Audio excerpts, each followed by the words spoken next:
Nature Connects is Massachusetts TNC's webinar series that connects you with scientists, experts, and influencers and our partners from New England and around the world. I want to thank you so much for joining us today. I'm Massachusetts State Director and your host, Deb Markowitz. Here at the Nature Conservancy in Massachusetts, we're dedicated to creating a healthier world for everyone. We work locally and globally using innovative science and scalable, long-lasting solutions to tackle the most complex environmental challenges facing our warming planet. We know that what we do here in Massachusetts to protect nature will mean a better future for people and the planet. So we've got an exciting program for you today. We're going to be chatting with David O'Neill. He's the president of Mass Audubon. David's going to discuss Mass Audubon's new action agenda. He's going to describe this agenda and how it calls for public-private partnerships to conserve up to 150,000 acres across the Commonwealth over the next 5 years. It's nearly doubling the current rate of conservation. The goal is greater access to nature for everyone and an even more energetic fight to address climate change. We're also going to discuss the many ways Mass Audubon and the Nature Conservancy are working together to achieve our mutual goals. But before we get started, I want to tell you a little bit about our guest. David O'Neill's dedicated his professional career to conservation. From 2015 to 2020, when he came to Massachusetts, he served as the Chief Conservation Officer and Senior Advisor to the CEO of the National Audubon Society, which you should know is independent. Massachusetts is independent from the National Audubon Society. David will tell you about this, but they share a common mission, but they're separate. At the National Audubon Society, he led the development of their conservation strategies. He helped to unify the organization around a single vision. He oversaw the organization's policy, conservation, and science agendas, and he launched innovative programs to help fight the impacts of climate change. I have been personally impressed by David's long career in conservation. Prior to his work at National Audubon, he served as vice president of the National Fish and Wildlife Foundation. He was the vice president at Cherokee Investment Partners and the executive director of the Chesapeake Bay Trust and director of the Land Use Policy and he was the director of Land Use Policy and Outreach for the Urban Land Institute. He received the Andrew White Medal from Loyola University for his leadership on the Chesapeake Bay recovery effort. And he's authored publications and has spoken widely on the relationship between land use and environmental health. I was personally thrilled when I learned that David was joining Mass Audubon as its new president, and I'm excited to partner with him and his team as we together supercharge our efforts on climate change. We're both working hard and learning from each other on tackling equity, diversity, and inclusion issues, including reaching new audiences. And of course, we share a goal of protecting habitat for birds and other wildlife and making new investments to foster the health and resilience of Massachusetts communities and families, and not just Massachusetts, but thinking about New England and beyond. I want to say, as you think of questions for David, please enter them in the Q&A box at the bottom of the screen. And after David's presentation, we'll be having a conversation, and I'll try to get to as many of your questions as possible. So, David, thank you so much for joining us today. And why don't we dive in? Good afternoon, Deb. Good afternoon, everybody. I'm thrilled to be here. I have to say that when Deb had offered for me to participate in this program, I was thrilled, excited, in part because we have such an unbelievable relationship with TNC. It's gone back decades now in Massachusetts. There's a relationship around our policy work, our advocacy work, our work on land protection, land restoration. The two institutions share a core set of principles to the goals of diversity, equity, inclusion, and justice. And Deb and I are both new to our roles, relatively new to our roles. And it's just been a joy to meet Deb. Just one little quick anecdote, and I'm sure we'll talk about this a little bit in the Q&A, But when we had some challenges, public relation challenges around the issues of carbon markets, which has been a challenge too from TNC, it was Deb that reached out and said, hey, how can we help you? That meant a lot to me and to our board and to Mass Audubon, because it's always good to know that you have partners who are working for one another around similar issues and are there for one another. So I appreciate that very much, Deb, and the entire team. So I'm going to talk a little bit today about our new strategic plan, which we're calling an action agenda. It is called Go Wild. That's the theme because it reflects our commitment to nature and wildlife of Massachusetts and to ensuring that the natural beauty of our state is accessible to everyone now and into the future. But it's also intentionally whimsical because while the issues that we're tackling are no laughing matter, that's for sure, the work we do is fun and hopeful and full of life. Next slide, please. I'm going to try to breeze through these slides so that we can really engage in some discussion, and I'm really looking forward to that Q&A session a little bit later. But for those of you who are not familiar with Mass Audubon, it's 125 years old this year. It has 135,000 members statewide. We have members in every town and city in Massachusetts, and we have 14,000 volunteers who help make our programs and our sanctuaries hum, which is exceptional. And it says almost 40,000 acres protected. As of 2 weeks ago, we exceeded that mark of 40,000 acres with an important parcel that was protected in partnership with several other organizations and agencies just in West Springfield, again, just 2 weeks ago. Next slide, please. Look, we are, I know this audience gets this, but we are dealing with some major challenges. We have significant loss of biodiversity, not only in Massachusetts, not only in New England, not only across the country, but around the world. I think if anything, we've learned a great deal about the inequities around nature as a result of COVID. It was right there in our face where some had access to getting outside into nature for all of the benefits that it derives, and others frankly don't. There are many, many communities in Massachusetts that have what has been coined nature deficit, where they just don't have access to nature and the value of nature. And obviously that has ecological impacts as well, not only human health impacts, but ecological impacts. So the action agenda is intended to look at that issue straight on and see what we can do with others to address it. And then climate change.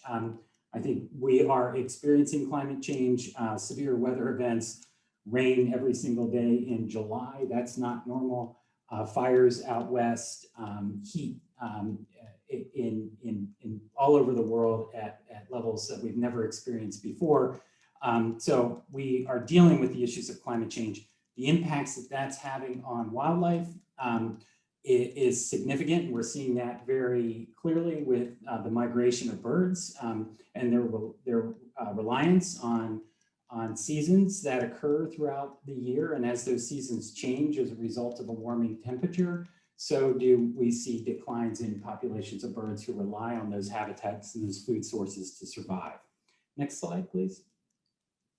So the strategy builds on what we do best. It takes on a new dimension. We'll talk a little bit about that. And while it is bold and ambitious, I think it's imminently achievable. Next slide. It has at its core 3 interconnected goals, the goals of protecting and stewarding resilient landscapes. We'll talk a little bit about that. Advancing inclusive and equitable access to nature and mobilizing to fight climate change. If we are to increase green space in our urban areas, then we're building resilience into that landscape and helping to fight climate change. If we work to mobilize our 135,000 members to be advocates for policies that help us address the issues of climate change, not only in Massachusetts, but in New England and across the country, then we're building an advocacy voice for all of our nature-based policy priorities. And when we're protecting and stewarding resilient landscapes, we're obviously thinking about the land both from the standpoint of wildlife, but also access to nature for people, and then the ability of nature to sequester carbon. So these three goals are intentionally interconnected and interdependent. So as we tackle one, we are hopefully affecting all three. Next slide, please. These are the ambitious goals, and people are like, whoa, wait a second, are you going to be able to accomplish the protection of 30% of Massachusetts? You're just one organization. How is that possible? And how do you plan to help double the pace of land protection in Massachusetts? We'll talk a little bit about what our plans are and our hopes to continue to evolve the relationship with TNC to help accomplish that objective. We ourselves are going to increase our own pace of land protection. 10,000 acres represents a fourfold increase in the current pace of our land protection efforts. That is the work that we do very directly to protect land or to put a conservation restriction on land. We plan to scale up our restoration work, continuing to work with federal and state partners and other nonprofits and towns and cities across the Commonwealth. And then a big emphasis on expanding our coastal resilience program along the coast. Next slide, please. So a couple of quick examples. This is Whetstone Woods. This is in Western Massachusetts. You'll see the little star in Massachusetts map on the left-hand corner. If you go to the next slide, this gives you a sense of what we hope to be able to accomplish. This is so consistent with the principles and goals and objectives of TNC. You just click on the very middle of that and see if it plays. If it doesn't, it doesn't. Sometimes we'll see. David, unfortunately, I'm not getting a video here, so we might skip. Okay, no problem. What you would see is this incredible pattern of land protection between two anchors of state forest and state parkland. And we have been, over the last 20 years, building a tapestry of protected lands to connect those two important anchors and have done that very intentionally over time. That's the kind of work that TNC's science identifies as important and critical, the biomap work that you all have done that's exceptional. It helps us identify those landscapes and then quickly look to the opportunities to protect those important migratory corridors and areas of resilience. A second area is around our restoration work on the southeast coast. This is another area of priority for us. We've transformed 600 acres of former cranberry bog into a very natural environment. The before picture on the left, the after picture on the right. I was just there 2 weeks ago. It's phenomenal. We're looking to purchase and partner with others on adjacent lands of another 300 acres, but big concentration of work there. Next slide. And then our latest acquisition where we are acquired a CR with the state and with West Springfield, the city of West Springfield, 1,500 acres, a really brilliant ecological gem surrounded by urban communities that provide access to nature, opportunities for experiencing nature, et cetera. When we talk about building and advancing our resilient landscapes goals, we wanted to just share with you a couple of examples of what we think about when we do that. And we want to focus that work in the areas that matter most to accomplishing multiple ecological objectives. And again, the science of TNC helps us identify those important places. Next slide. When we get into our access to nature, we thought very hard about what is the role of a nature-based organization in helping to address the issues of equity and inclusion and justice. And we just kept coming back to the fact it's about nature for us. And we understood and we looked at the studies about the lack of nature, the deficit of nature in communities across Massachusetts. And we said, our job is to try to create more or restore more or help to manage green and open spaces in urban communities that lack that green space, or that could be losing the last remaining green spaces in those communities.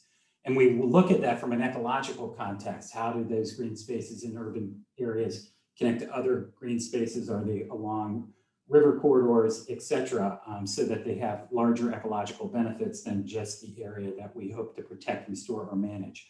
So we're looking to create 20 new urban green spaces across the Commonwealth in places that need them most, in partnership with local community organizations, cities, the state, partners like TNC, et cetera. And then we want to establish 3 new urban sanctuaries. For those of you who are familiar with our Boston Nature Center in Mattapan, that's the model. We want to create 3 more of those where we have an anchor, a base, perhaps with other partners where we're providing programming and we're creating a community sanctuary that brings nature to the community versus us asking people to come to us at our particular sites. And then we have goals around really ramping up our engagement of kids, adults, and particularly communities, low-income communities and communities of color.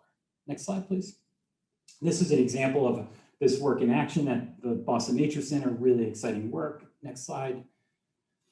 And this is an example of a project that we are exploring now with other partners in Lowell. It's one of the last remaining open spaces in the city of Lowell. It's about 20 some acres. And you'll see on the right-hand side how we've begun to think about protecting it and then using it to serve the community through programming. We do have a food security partner involved, as well as the local environmental institution. Next slide, please. And then our last piece of work here is really mobilizing the fight climate change. And I just want to acknowledge the incredible leadership that Deb and Steve Long and others at TNC provide on this issue. We both care deeply about bringing additional revenue to nature-based climate solutions. We want to be even a stronger partner with TNC in advancing those objectives, and we want to do what we can to help us identify the types of new financing necessary for us to accomplish our net zero by 2050 goals. But as Deb said earlier in the introduction, we should also be thinking about creating the policy model in Massachusetts that can be replicated in other states across the country and then perhaps adopted at a national scale. This state is uniquely positioned to do that kind of innovative policy development work. And we're eager to work with TNC and our other partners to shape financing tools that help us accomplish our climate objectives. Next slide. This is our forestry program. Next slide. As many of you know, we have 104 properties across the country. And those properties are, some of them have programming, some of them don't. 60 of our properties are open to the public. We hope to open more of those properties. And we want to focus a lot of the modeling of this work in these communities. Next slide, please. And then, of course, we have a very serious commitment, as does TNC, and some of our other partner organizations to doing all that we can as an institution on the issues of diversity, equity, inclusion, and justice. Now, each of these programs, you can go to the next slide, I'm sorry. Each of these programs, all of our goals have a suite of flagship bird species that we are using to help monitor our performance relative to our measurable goals. So in the forested ecosystems, there will be flagship species that are basically umbrella species for other birds that rely on similar habitat. We want to see a response in bird populations in our work. So in the coastal ecosystems, again, flagship species. In our grasslands ecosystems, similarly, focal species in our forested systems, so on. We want to be a contributor, and then, of course, we have our coastal waterbirds program, which is really focused on stewarding our beaches, and we're part of an international network that's working on those issues for a suite of birds that are troubled and challenged significantly. And then at the national level, we are advocating for reinstatement of the Migratory Bird Treaty Act, as well as advancing a suite of new bird conservation objectives that are critical to the survival of birds. So going wild means this. It's having fun, it's experiencing nature, it's getting outside, it's engaging our kids, it's engaging our families and our friends, and it's having these incredible experiences that are life-changing. And we bring this plan out with a tremendous amount of energy and hope for the future. Last slide. And just the partnership with TNC. Again, I've talked a little bit about the science, and I really look forward to working more with the science that TNC has produced on thinking about how and where we protect these lands, advocating for financing, marketing the importance of this work, serving underserved communities, and then thinking about new solutions and new market-based solutions that help us accomplish our goals. Okay, with that, I'm going to stop. Probably went on a little too long. You're looking forward to the conversation. That's great. You were just perfect. I have so much to say or to ask, and really wonderful. Let me just say, if you've got any of your board members watching today, good pick. This guy really is amazing. So I have to, one of the things that I've been so impressed about with your leadership is this deep understanding that, you know, the future of protecting the planet really rests on people becoming active and really understanding how important it is to stand up for nature, to talk about climate change, to advocate. And the truth is, you know, we protect the things we love, and we only love the things we know. So your focus on getting people outdoors, connecting people to outdoors is just really critical as well. So kudos on the vision. And I know in the past, it's been that connection to birds that's been Audubon's like secret sauce, right? Is that, you know, people, you know, begin to connect to nature by you know, their love for their backyard birds, and then getting into bird watching. And it seems to me that with your leadership, you're taking the next step. So yeah, birds are still going to always be part of Audubon, I assume, right? But the critical issues facing our planet today, you know, are biodiversity and climate change, and that's where TNC is really kind of partnering with Audubon. So let me just step back for a minute. You and I both started around the same time. How are you doing? It's been a crazy year. Yeah, no, it's like I'm new again, right? I'm guessing you're feeling the same way. It's, you know, meeting people. You know, how's that going? Fairly isolated. You know, I started June 7th. I accepted a job on March 8th, Deb, and you know, everything shut down a few days later. Well, you should know, I remember I started March 2nd. I thought that was the case. I was in the office literally 5 days before I sent everyone home, and it's amazing. I just saw them again for the first time yesterday. Yeah, it's amazing. I mean, in so many ways, the pandemic has just been horrific, horrible, and obviously for families who've lost people, tragic. But there are silver linings in all of this, and some of that is that, you know, we were able to probably move on some of the changes that the organization wanted to make more quickly.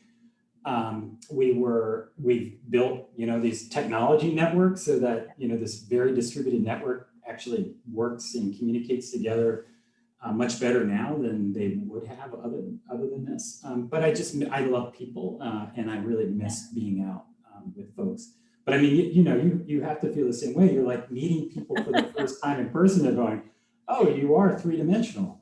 So it's been. Well, just to warn you, when we have lunch, because let's have lunch soon, I'm actually not this tall.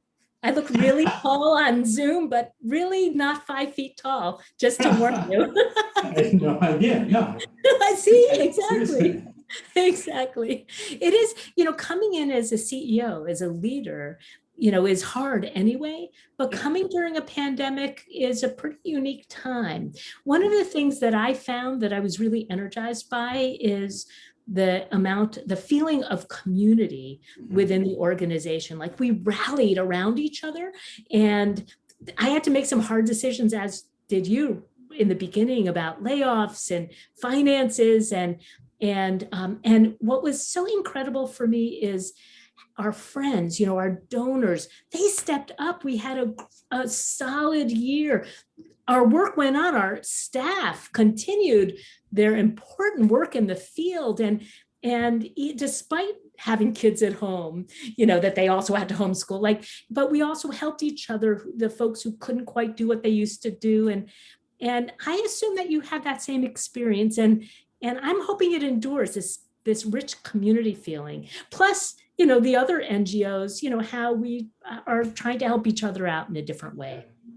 Yeah, I'm really happy to hear that, because I think that we had, similar experiences when, people go, oh, we were resilient, or we were creative. You hear this across organizations, right?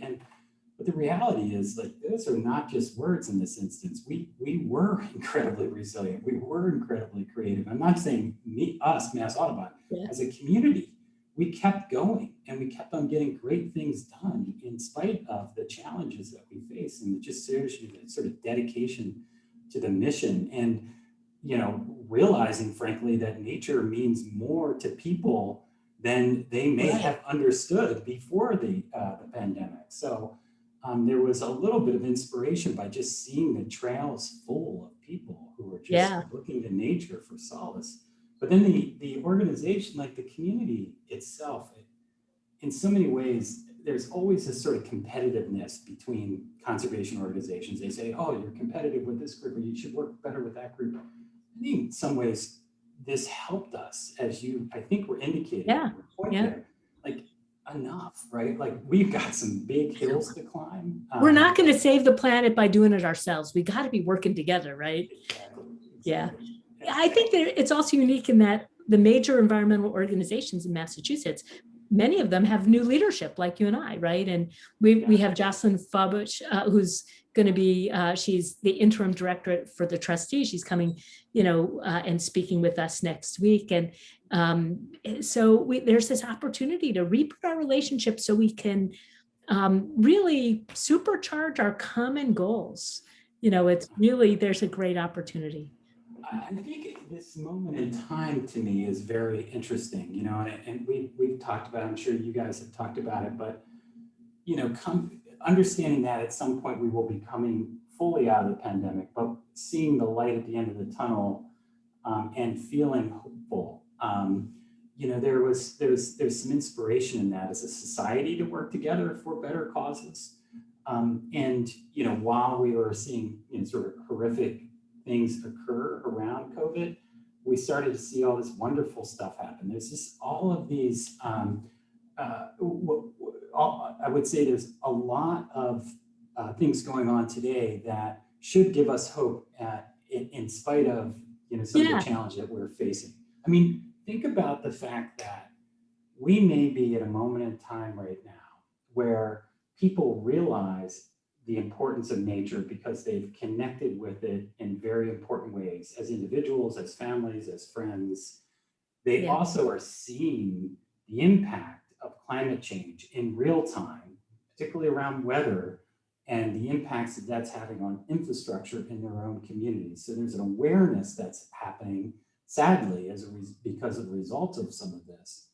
And then there's, on the flip side, that because of the awareness, because of people's connection, the desire on the top, in terms of the political component of this, there's a real commitment to invest in solutions. I mean, you look at the infrastructure bill, you look at the work and the transportation bill at the federal level, you look at what it's real action. The governor just promoted $1 billion. I know, it's amazing. That's great.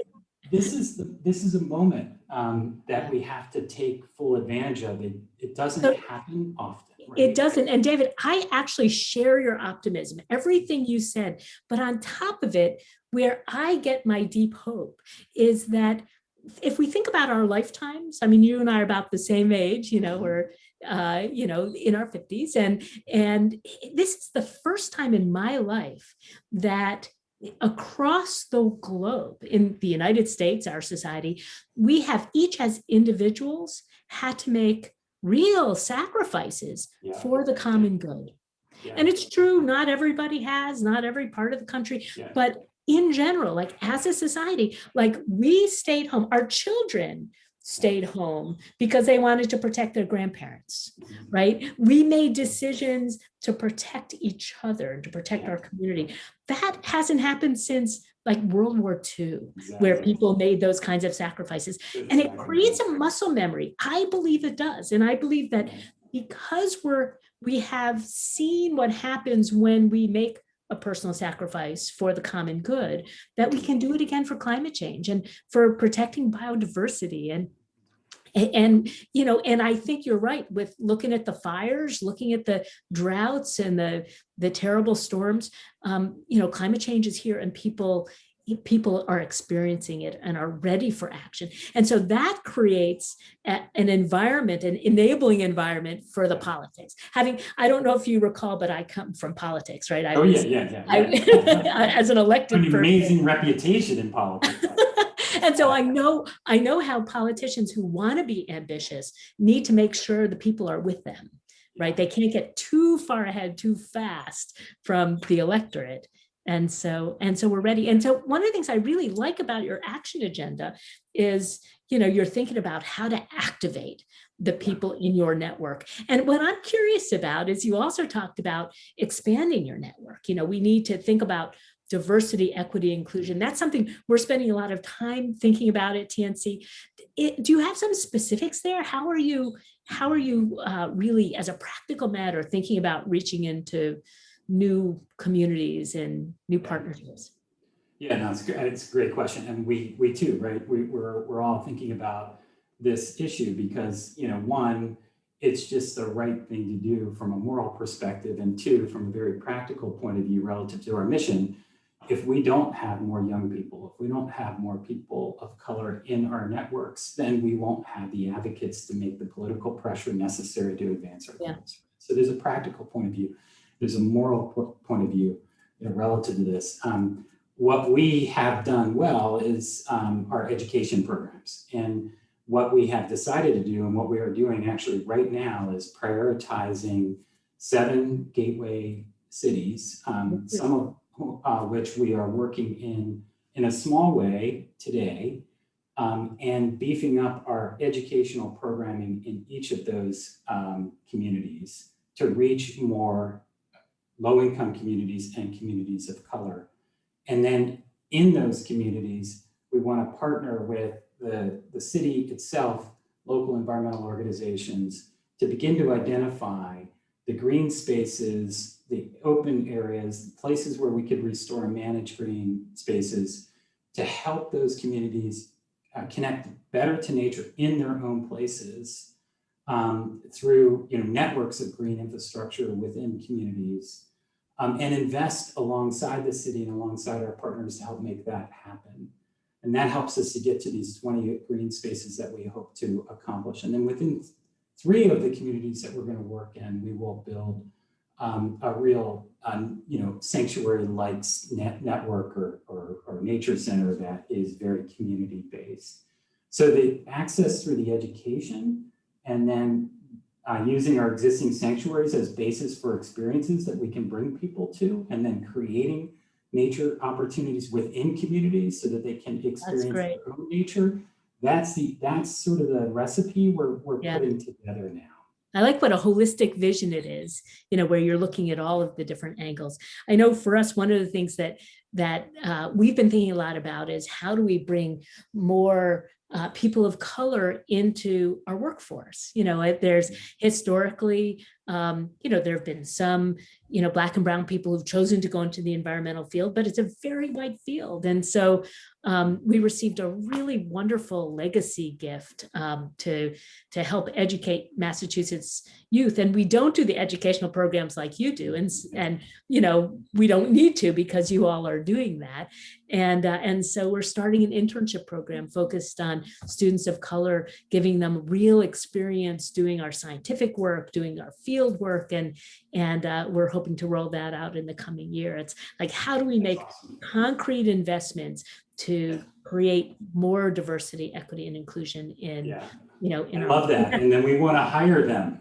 Exactly. That's exactly right. Let's create the pipe. We'll create the pipeline, and you know, and then we're also thinking about community partners and how do we I've challenged my staff to really think about how do we show up in the urban environment? Like, how do we think about nature-based solutions, both with respect to carbon sequestration, but also thinking about climate resilience, making our communities safer, making them more livable, dealing with heat islands and sea level rise. And I'm very excited about that work. And I'm looking forward to opportunities to coordinate with some of your work in the Gateway communities. We would love that. I think that's such an important part of what we all have to be doing and focusing on. I mean, the data and the science around heat island effect, et cetera, is so in our face. For us not to address it, I think would be, just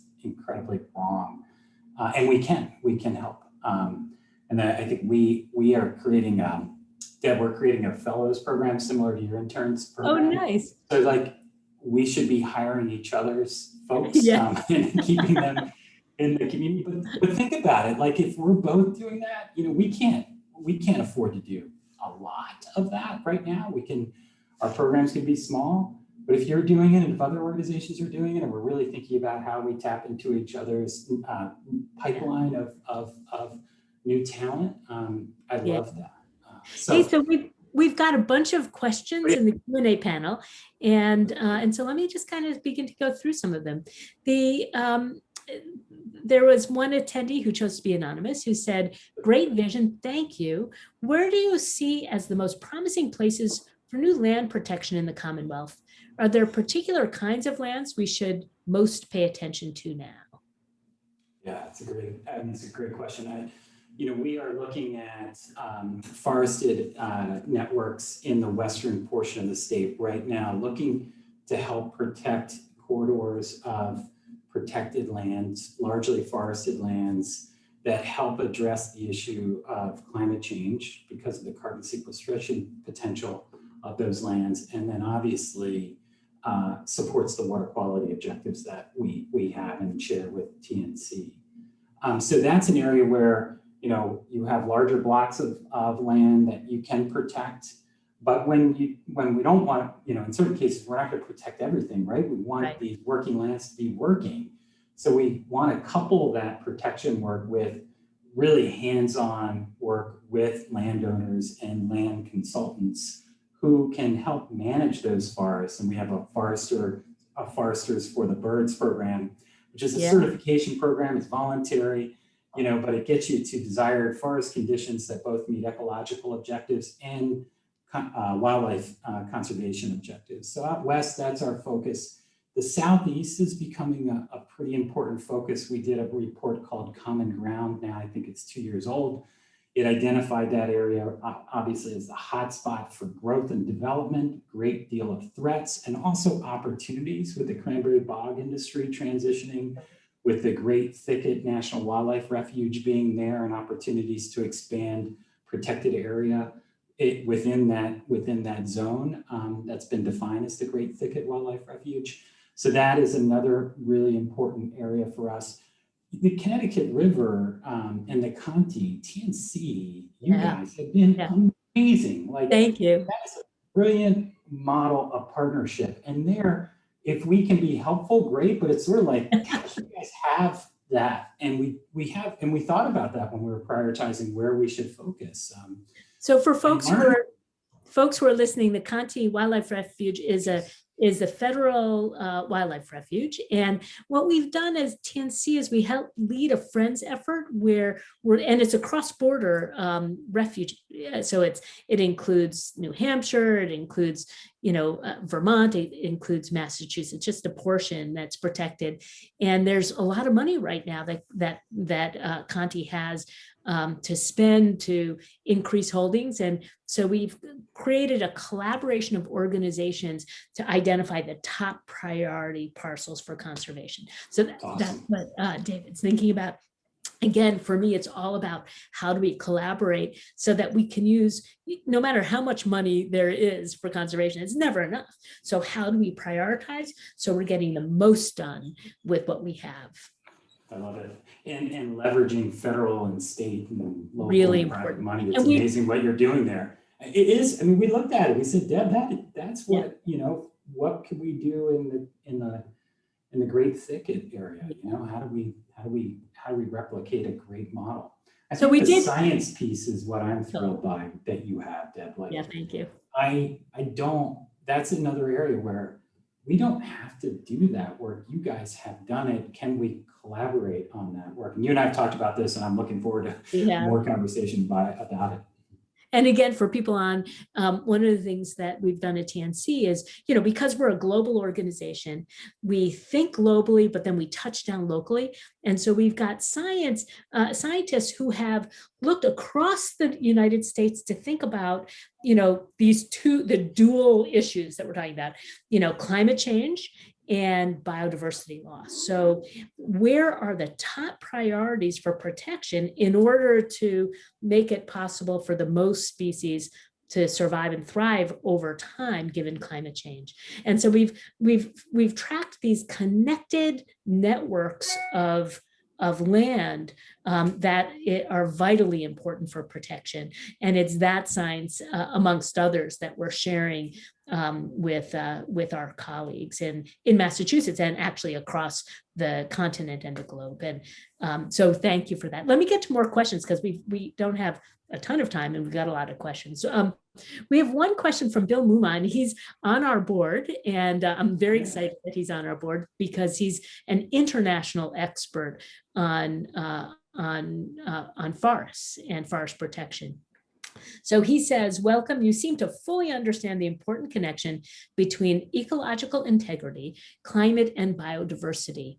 Your strategy for extending principles into urban areas to engage a broader group of people is great. A major new report last month from the IPCC and IPBES, those are the UN groups that are looking at climate change and nature, emphasizes these connections. The loss of 3 billion birds, 30% in North America since 1970, is a wake-up call. Much of this loss is the decline in primary and old-growth forests. Understandably, Mass Audubon sometimes clears a forest to create early successional habitat. Do these practices spare mature forests that can become old growth to both accumulate and store more carbon and increase these lost old growth forest species? That's a great question. I thought that was a good question. I don't know. I'm afraid to answer the question. Bill's such an expert. I don't want to get it right. But yeah, I mean, it's a great question. Our desired forest conditions that Bill, I'm sure, understands fully are designed to create a mix of age classes for forests. That is, allowing certain forests to grow and mature as they should, and other forests to create patches in that system so that you have a diversity of forest age classes. Of course, that helps with biodiversity, not only birds, but other wildlife that rely on those systems. So we are very, very careful about what we're recommending for management on working lands and how we manage our own lands to get that right balance, both from a carbon perspective and from a wildlife perspective. We are focusing some of our land protection efforts very specifically on carbon sequestration, emphasizing carbon sequestration over wildlife in some instances. The change to the management is relatively minor, but there is a change to that, to the management of the lands. And then in addition, I'll just say that we have been an advocate and a strong voice and an advocate for protecting all of the old growth forests that exist in Massachusetts, which there is not a lot, but there is no protection of that old growth today, and we have been advocating for the protection of old growth forests. So that's, it's a nuanced response, but it's a nuanced challenge and issue. Like a lot of New England, or at least the southern New England, a lot of our forest is middle age, you know, because of all of the history of farming and deforestation. And so I think Bill has challenged us to think about how do we allow that middle-aged forest to become the old growth forest of the future. And so we're definitely thinking about that. Yeah. Farley Lewis asked a question: how do you balance increased use of natural areas with maintaining habitat? I assume that was a challenge as more people came and used their land during the pandemic. We had some, I mean, Farley, is it? Farley's, I mean, we had some lands that were loved to death, frankly, through this, and it was sort of one of these things where we were not going to, once we got the trail system back open, we were not going to shut it down. We said, look, we're going to invest in recovering these systems once there's, less pressure. And then we also made a commitment that we're going to open up more of our sanctuaries for low impact trail experiences that are really well designed so that we can create more access to nature, but do it in a low impact way. To release some of the pressure off of the sanctuaries that we're experiencing, but also just to meet the demand that's out there that we love, right? Getting people out to experience nature, giving them these authentic experiences, and then hopefully that's translating into how they're thinking about the protection of nature and what they do personally and what they advocate for. We had 2, 3, 4 times the number of visitors on our sanctuaries this year. I was with the secretary and the governor at a press event yesterday. They were talking about the same sort of pressure on the state park system. Yeah, same with the trustees. I've heard is really a lot of people, and just what you'd said earlier, it's like people understand that was the safe place to be with people, is out in nature. So I'd heard that, from the trustees. I've heard that just from everybody, the feds, everybody's experiencing this. So there is this balancing act that we have to play, and we are relatively restrictive on our sanctuaries. Running, no; dogs, no; horses, no. And there's some frustration out there. Like, we love to walk our dogs, but ours are wildlife sanctuaries. So we try to draw the line as much as we possibly can, while providing as much of an experience and as many opportunities to experience nature as possible. We have a question from Stephen Olenoff. He says, all the work that TNC and Mass Audubon do to preserve land is great, but getting homeowners to convert some, most, or all of their non-culture grass lawns to trees and other natural growth would be a fast and effective way to gain more natural land area to combat climate change. And actually, Steve, to add biodiversity, right? Yeah. What can TNC and Mass Audubon do to educate ordinary people to do this? Yeah, it's a great point. I mean, there was a study, I remember looking, this is years ago, looking at how much grass was on school grounds. And it was something like 40% of the property was just grass that was mowed and not used for any purpose. Like, holy moly, like, what if you converted all of that to a natural, wild grassland ecosystem, or converted into successional forest or whatever? I mean, it would actually have a substantial impact collectively. I would love to talk to you, Deb, about this. Like, is there a nature in our neighborhood like program that we work together on or promote that really thinks about native plants, backyards, removing turf, providing micro habitats that we know are so critical for the environment, for climate, and for migratory birds, especially. Yeah, and when we think about our urban environment, our suburban environment, really, we still need to be thinking about species and biodiversity, especially with climate change. Susan Thomas asked a kind of a similar question about managing, forest management and getting the word out about local forestry plans to take into account of carbon storage, or to include a local carbon budget. And I just want to let you know, Susan, that through TNC, we've got a family forest program where we're developing a workbook for homeowners on how to manage their own forest, their forested lots for carbon. And so we'll send a link to it. I think it's live. It may not be quite live yet. I don't quite recall, but if it's live, we'll send you a link in the follow-up email to this. And, I think it is important to get the word out that there are things that homeowners can do to manage their own forest land. The majority of forest land in Massachusetts, aside from what the state owns, is in family, it's family owned, and it's not conserved, it's in family ownership. And so this is, if we're going to address climate change effectively using, carbon capture through trees, it's going to require private landowners to be involved as well. So you're absolutely right.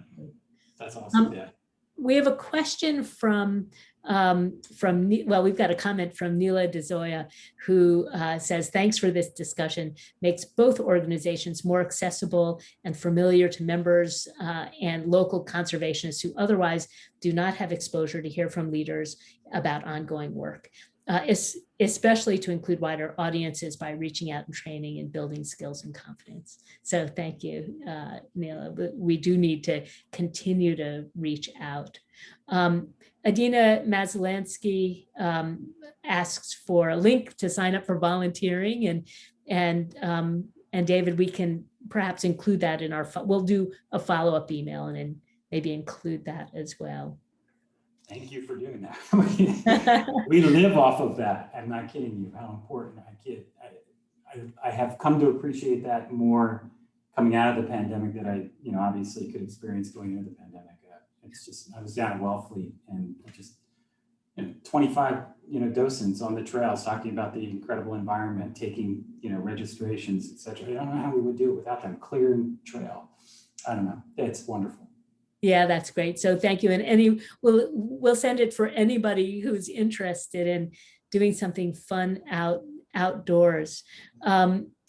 There was a couple questions about how we coordinate with other organizations and, in what ways do we work with Mass Wildlife and other governments and local land trusts. And let me just say quickly, we couldn't get done anything that we are doing without this coordination. It's too much for any one organization. And a lot of money comes through state and local government and through the federal government, in many cases, to the state and local government. And we're all working together to make sure that we're using those dollars in the best way for Massachusetts, for nature, for the planet. Yeah, I'll just a big shout out to TNC. The work that your policy team is doing, relative to thinking about financing, nature to address carbon, reaching out to so many organizations working together, reaching into the environmental justice community in very deep and authentic ways. I'm very impressed with the work that you, Deb, and the team are doing on that front. It's special. Well, thank you. Yeah.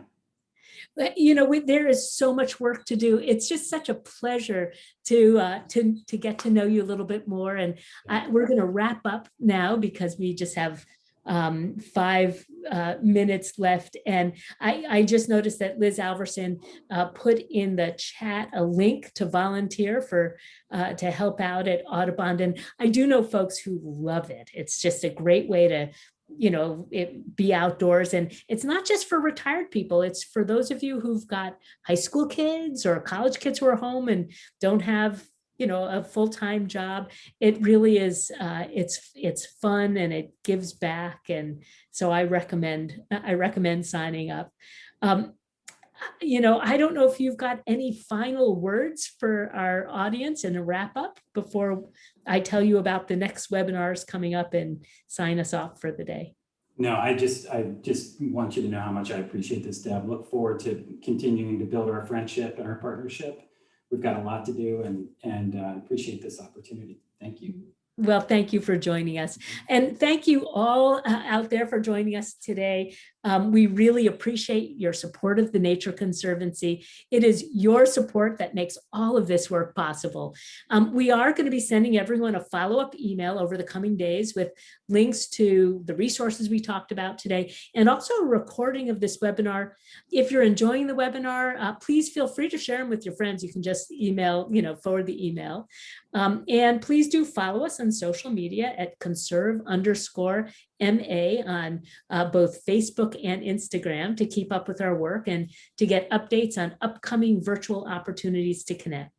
As always, you can see our upcoming webinars and sign up at nature.org/MA webinars. Join us on July 29th for a webinar with Jocelyn Forbush. She's the acting president and CEO of the trustees. Jocelyn's going to talk about the important places the trustees protect, from trails to gardens to beaches. She'll also touch on their history and what's next for the trustees. She'll share how you can get involved with the trustees this summer and how nature can soothe the soul and improve our lives. And I just want to thank you again for joining us and hope that you have a wonderful afternoon. And thank you again, David. It's been just a pleasure to have this conversation with you. We'll see you all.